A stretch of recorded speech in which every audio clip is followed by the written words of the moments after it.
Today we have a 2011 Jaguar XJL. We'll be replacing the alternator. So the first thing we're going to do when replacing the alternator is disconnect the negative terminal on the battery, which is going to be located in the trunk under this, near the spare tire. With a number 10, you're just going to loosen this bolt up and pull it out the way. Now we're going to go ahead and get to the alternator.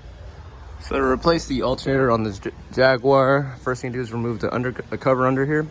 This one doesn't have one, so I can't show you how to do that. But once you do that, alternator is located right here on the right side of the vehicle, on the passenger side. It's held in place by 3 13mm bolts, 2 at the bottom here, and 1 behind that pulley. So we'll also have to remove that pulley, 13mm as well. So first thing we're going to do is remove the belt with the tensioner right there.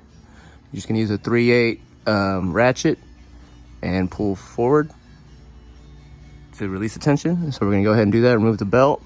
Then with a 13, remove that pulley right here.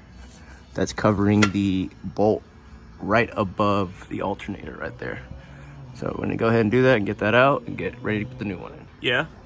After you remove that pulley, we're gonna remove the top 13mm bolt holding the alternator from the top part. As you can see from my ratchet, you'll see where the bolt is located once you remove that pulley. So I'm gonna go ahead and remove that. Once I remove that, I'll remove the 2 below here and we'll get the alternator out. So I just removed that top bolt up there. Before I remove the 2 down here, I'm gonna go back here and unplug the back of the alternator here, as well as remove that 13mm nut holding the power cable in place. It will be covered with a boot. You just pick it up and push to the side.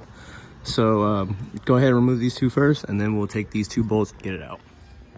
So now that I've unplugged it, I've taken off the power wire, removed the 2 lower 13mm bolts, it'll just slide right out. So we can go ahead and slide our new one in, putting the 2 bolts at the bottom first and then put on top, and then we're gonna plug everything up. So our new customer provided alternator is installed now. 2 bolts down here, 1 up there, plugged back in, as well as that 13mm nut holding the power cables in place. So now we're gonna go ahead and reinstall the idle pulley that was right above here, and then get the belt back on. Alright y'all, so I went ahead and reinstalled the idle pulley up above and reinstalled the drive belt onto the alternator. Everything's back on now.